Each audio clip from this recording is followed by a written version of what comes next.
അമ്പിളിമാമനെ പിടിച്ചു തരാം എന്ന് പറഞ്ഞ് കൊതിപ്പിച്ചും പോലീസ് പിടിക്കുമെന്ന് പറഞ്ഞ് പേടിപ്പിച്ചും ചെറിയ കുട്ടികളെ ഭക്ഷണം കഴിപ്പിച്ചിരുന്ന മുത്തശ്ശിമാർ നമുക്കിടയിലുണ്ട്. ഇപ്പോൾ ആ സ്ഥിതി മാറി. വടക്കമ്പാലൂർ 11 വാർഡിൽ താമസിക്കുന്ന പാത്തുട്ടി എന്ന വെല്ലിമ്മ കഞ്ഞി ചോറും തിന്നാതെ ധ്യാനം നടക്കുന്നു.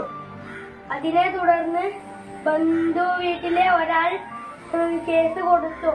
അതിനെ തുടർന്ന് 20,000 രൂപയാണ് പിഴ.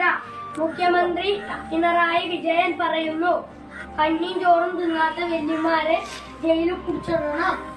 78-കാരിയായ ഫാത്തിമ അൽഷിമേഴ്സ് രോഗബാധിതയാണ്. ഭക്ഷണവും മരുന്നും കൃത്യമായി കഴിക്കില്ല.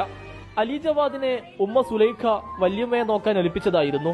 സ്നേഹത്തോടെ പാത്തുട്ടി എന്ന് വിളിച്ച് ഭക്ഷണവും മരുന്നും കഴിപ്പിക്കാനായി ശ്രമിക്കുന്ന അലി ജവാദിന്റെ പൊടിക്കൈകളാണ് ആകെ വൈറലായത്. Family WhatsApp ഗ്രൂപ്പിലിട്ടിരുന്നു.